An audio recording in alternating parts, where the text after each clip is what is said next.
इस पर मुझे बोलने का मौका दिया, इसके लिए बहुत बहुत धन्यवाद। निदा फाजली की शायरी से शुरू करके और अटल जी की कविता से इस बजट का समापन किया था और वित्त मंत्री जी ने 2 घंटे 53 मिनट तक इस बजट को सदन में पढ़ा। महोदय, बजट में सबसे जो खास बात देखी कि 1 साल की योजनाएं गिना करके और 2047 तक का विजन माननीय वित्त मंत्री जी ने सदन में बताया। बजट में रोजगार, शिक्षा, उद्योग, कृषि, महिला, मजदूर, किसान सबको फोकस किया, सब बिंदुओं को छूने की कोशिश की और बजट का प्रावधान किसी न किसी रूप में कम या ज़्यादा उसमें किया है। लेकिन सभापति महोदय, हम सच्चाई से मुंह नहीं मोड़ सकते। आज भी 5.7 लाख करोड़ रुपया सरकार पे कर्जा है और इस बजट में 2.64 लाख करोड़ हमारी आमदनी दर्शाई गई है और 2.90 लाख करोड़ सरकार की खर्चा और 25,000 करोड़ रुपया सरकार कर्ज लेने के लिए अभी भी इसमें विचार कर रही है। तब जाकर के आपके इस बजट की घोषणाएं पूरी होंगी। सभापति जी, हमारे इस लोकतंत्र की खूबी है, संविधान के आर्टिकल 202 से 207 तक 202 से 207 तक लोकतांत्रिक सरकारों को, चुनी हुई जो सरकारें हैं उनको अपना राजस्व इकट्ठा करने की छूट दी गई है और राजस्व इकट्ठा करने के बाद में उसको किस तरह वो सरकारें व्यय करेगी, आय और व्यय का ये जो लेखा है, इसको हम बजट कहते हैं। संविधान निर्माताओं ने ये सोच करके कि लोकतांत्रिक सरकारें जन कल्याण के काम करेगी और जो राजस्व उनको प्राप्त हो रहा है उस राजस्व का बंटवारा भी कल्याणकारी योजनाओं में करेगी। लेकिन हम ये देख रहे हैं कि जिस तरह की नीतियां और प्राथमिकताएं अभी सरकार ने तय की है, उससे सरकार की कथनी और करनी में बहुत ज़्यादा अंतर नज़र आ रहा है। बिंदु संख्या 33 में, बजट के बिंदु संख्या 33 में माननीय वित्त मंत्री जी ने 5,000 करोड़ रुपए के काम किले, महल और सांस्कृतिक विरासत को संरक्षण के लिए इसमें प्रावधान किया है। और बजट के बिंदु संख्या 85, जिसमें हम लोग EWS वर्ग के युवाओं की शिक्षा, रोजगार, बालिका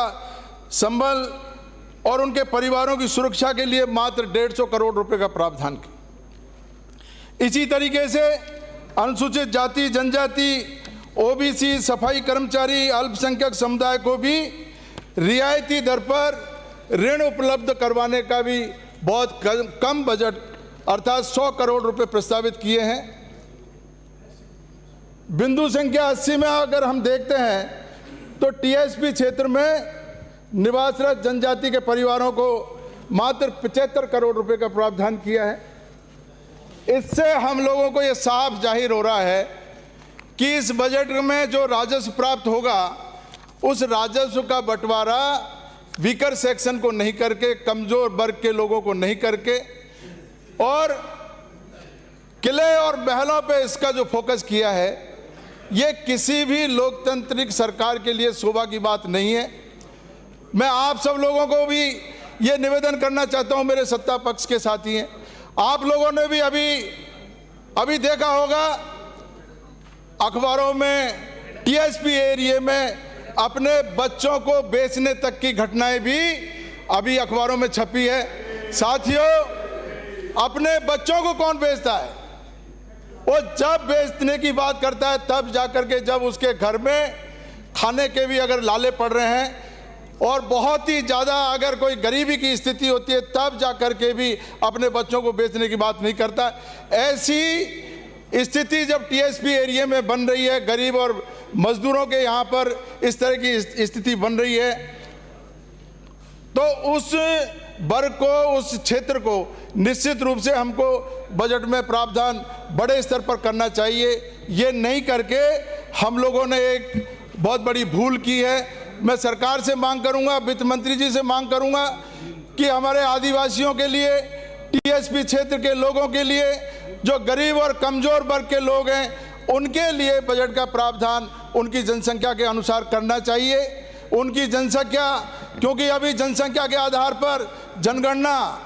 का जो चल रहा है 2021 की जो जनगणना है, इसीलिए हमारे राहुल गांधी जी ने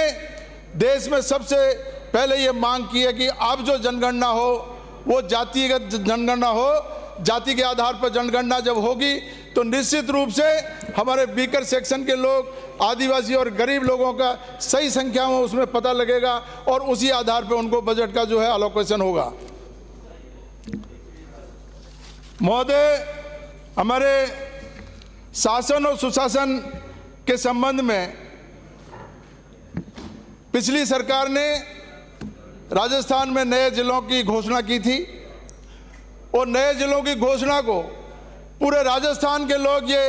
उम्मीद कर रहे थे कि उन जिलों में अभी बजट मिलेगा, वहाँ का विकास होगा, उस क्षेत्र का विकास जिसके लिए लोग लालायित थे, वहाँ पर आप सरकार ने एक कमेटी बना करके और समीक्षा के नाम पर वो जो जिले का मामला था वो भी रोक दिया और इस तरीके से विकास को अवरुद्ध किया है। मैं आपके सभापति महोदय, आपके माध्यम से यही कहना चाहूँगा कि हमारे जो ईआरसीपी की योजना जो हमारी है, पूर्वी राजस्थान की बहुत महत्वाकांक्षी योजना है, मैं सरकार को इसके लिए धन्यवाद दूंगा कि ईआरसीपी योजना को उन्होंने अभी चालू करने का इस बजट में रखा है। लेकिन मेरा मुख्यमंत्री जी से ये मांग है कि ईआरसीपी के लिए जो मध्य प्रदेश से उन्होंने समझौता किया है, जो एग्रीमेंट किया है, उस एग्रीमेंट के लिए एमओयू जो किया है, उस एमओयू की कॉपी हमने पहले भी मांगी थी और अब मैं फिर सदन के माध्यम से उनसे अनुरोध करूंगा, मध्य प्रदेश से आपने क्या समझौता किया और कितनी डिपेंडेबिलिटी पर आपने समझौता किया है, 21 जिलों को आप पानी कैसे दे पाओगे, ये सारी की सारी रूपरेखा सदन में आपको जो है बतानी चाहिए। आपने पहले एमओयू नहीं रखा, अब जाकर के जब भी आप बजट का रिप्लाई करेंगे, मैं आपसे मांग करता हूं, क्योंकि ये पूरे 1-2 जिलों का मामला नहीं है, 21 जिलों का मामला है। 21 जिलों का ये पूरी की पूरी जनता आपको ये देख रही है। आपसे मैं अनुरोध करूंगा कि इसका बिल्कुल जब आप जो है जवाब दें तो इसको जरूर अपने उसमें रखें। और इसी के साथ मैं 1 मिनट और लूंगा। मैं हमारे शिक्षा मंत्री जी, जिन्होंने अभी आदिवासियों के संबंध में एक ऐसा वक्तव्य दिया, आदिवासियों के पिता की जानकारी वो लेना चाहते थे, मैं उस संबंध में आपसे कहना चाहता हूं। सभापति महोदय, मैं प्रस्ताव करता हूं सदन का समय 2 घंटा बढ़ाया जाए। समय का सदन 2 घंटे के लिए बढ़ाया जाता है। माननीय सभापति महोदय, बिराजे साहब सम्मुख आपका परिवर्तित आय व्यय अनुमान